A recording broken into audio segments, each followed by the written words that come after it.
Siapa saja yang menolak seruan Rasul? Kan di sini sudah Allah jelaskan.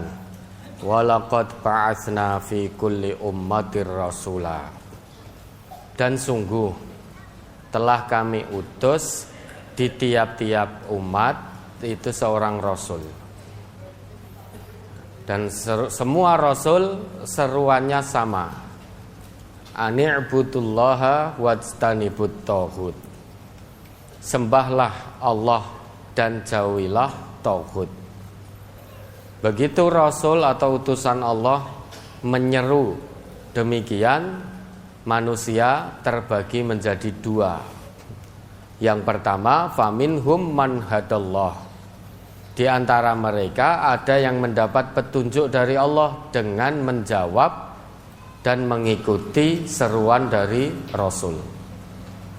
Tetapi ada pula yang tetap dalam kesesatannya. Wa minhum man haqqat alaihi dhalalah. Jadi tidak menjawab seruan Rasul, tidak mengikuti ajakan dari Rasul yang Allah utus, tetapi tetap memilih kesesatan. Padahal Rasul yang Allah utus itu mengajak kepada kebenaran, mengesahkan Allah, tidak menyekutukan Allah.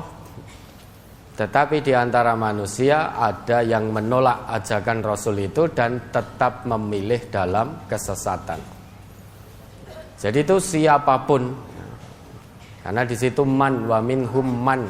Man itu siapapun, bisa laki, bisa perempuan, kaya, miskin, pejabat, rakyat, tua, muda, remaja. Siapapun yang menolak seruan dari Rasulullah, dari Rasul-Rasul yang Allah utus, maka hakikatnya mereka telah memilih dalam kesesatan, hidup berdasarkan kesesatan, menjadi budak hawa nafsu. Maka Allah perintahkan kita, fasiru fil ardi fangzuru kaifa kana aqibatul mukadzibin. Hiduplah kalian di atas muka bumi ini, berjalanlah kalian di atas muka bumi ini, tapi perhatikan bagaimana kesudahan orang-orang yang mendustakan seruan Rasul kami. Fir'aun binasa, ya tak? Qarun juga demikian, kaum Ad juga demikian, Haman juga binasa, kaum Lut juga seperti itu binasa, ditimpa azab yang sangat dahsyat oleh Allah. Ya, jadi itu siapapun yang menolak seruan Rasul, termasuk kita, bisa jadi naudzubillah menolak seruan Rasulullah Muhammad sallallahu alaihi wasallam, meninggalkan Al-Qur'an, meninggalkan As-Sunnah yang menjadi warisan beliau, maka termasuk kita ini memilih kesesatan daripada kebenaran. Ya, ada lagi. Berikutnya halaman 3 masuk ke halaman 4. Walaqad arsalna ila samud akhahum shalihan an ibudullaha fa idahum fariqani yahtasimun. Dan sesungguhnya kami telah mengutus kepada kaum Samud saudara mereka Saleh yang berseru, sembahlah Allah. Tetapi tiba-tiba mereka menjadi dua golongan yang bermusuhan. Mohon penjelasan, yang dimaksud dua golongan yang bermusuhan ini apakah sama dengan yang dimaksud di Quran surat An-Nahl ayat 36 tadi, Ustaz? Iya, dua golongan yang bermusuhan itu golongan yang beriman dan golongan yang kafir. Yang beriman itu yang menjawab seruan Nabi Soleh itu. Yang kafir, yang satunya lagi golongan kafir, jadi tidak menjawab, tidak memenuhi seruan dari Nabi Soleh. Maka itu terpecah menjadi dua golongan, fariqon yahtasimun. Jadi dua golongan yang masing-masing terus berselisih. Yang menjawab seruan Nabi Soleh itu berjalan di atas kebenaran. Yang menolak seruan Nabi Soleh itu berjalan di atas jalan kesesatan. maka saling berselisih, tidak mungkin bertemu. Yang namanya kebenaran tidak mungkin bertemu dengan kebatilan. Kesesatan tidak mungkin bertemu dengan petunjuk. Ya sama itu dua golongan yang berselisih, yang saling berselisih itu golongan yang menjawab seruan Nabi Soleh dan golongan yang menolak seruan Nabi Soleh. Terus ada lagi halaman 4 di surat Ali Imran 67. Maka Ibrahimu Yahudiyyaw wala Nasraniyyaw walakin kana hanifan muslimah wa ma kana minal musyrikin. Ibrahim bukan seorang Yahudi dan bukan pula seorang Nasrani, akan tetapi dia adalah seorang yang lurus, lagi berserah diri kepada Allah, dan sekali-kali bukanlah dia termasuk golongan orang-orang musyrik. Mohon penjelasan pada kaidah membaca ini. Pada kata Yahudiyyaw wala Nasraniyaw ada tasydid bertemu dengan tasydid. Dalam kaidah bahasa Arab ada penekanan. Mohon penjelasannya, Ustaz. Iya, gimana maksudnya? Tasydid bertemu dengan tasydid. Yahudiyyaw, ya. Kemudian Nasraniyaw. Lah itu kan tanwin ketemu wawu. Tanwin ketemu wawu, terus kemudian di atas huruf wawu itu ada tasydidnya. Nah ya, yaknya juga tasydid. Jadi dua tasydid saling berurutan.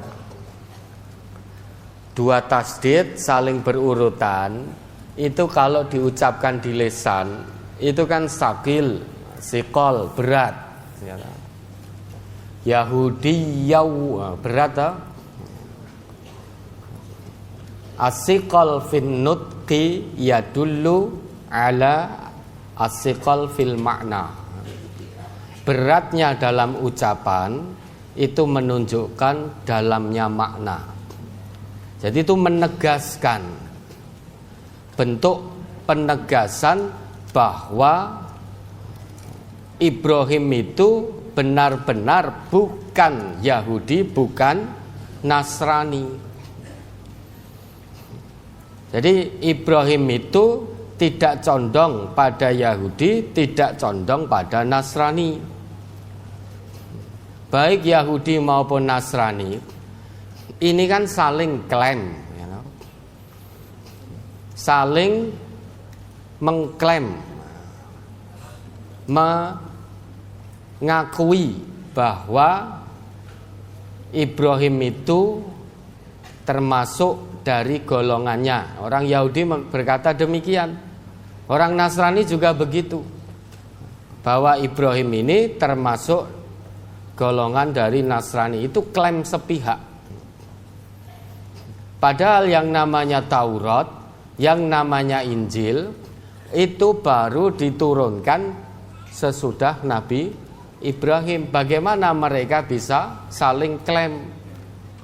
Padahal Taurat dan Injil itu turun ketika Nabi Ibrahim sudah diutus oleh Allah.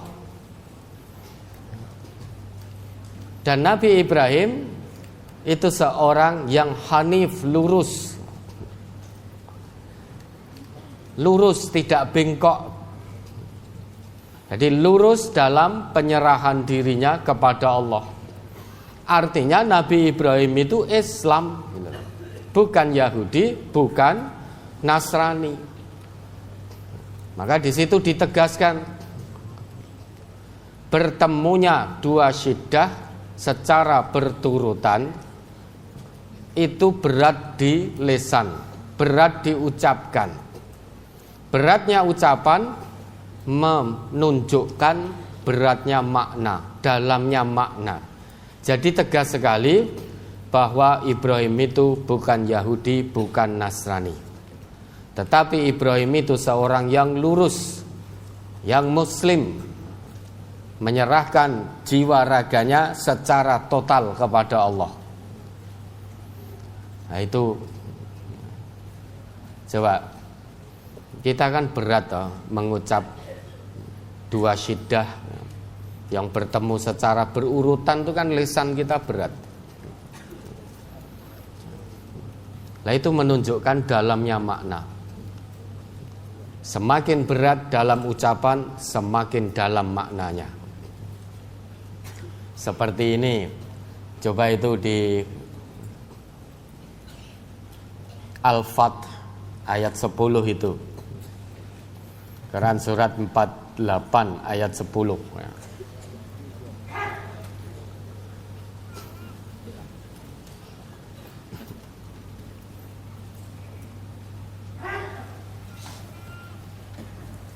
Surat Al-Fath, surat ke-48 ayat 10.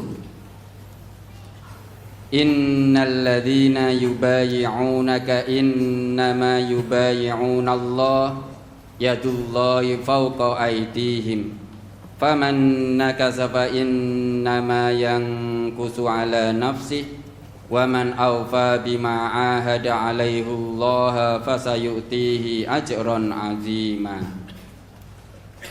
Bahwasanya orang-orang yang berjanji setia kepada kamu, sesungguhnya mereka berjanji setia kepada Allah.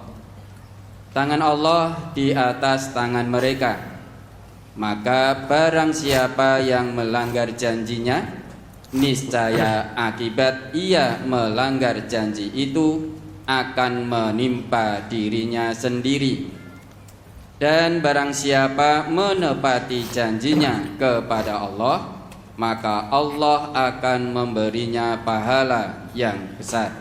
Bapak Ibu fokus ke ayat yang bunyinya waman aufa bima ahada alaihullah.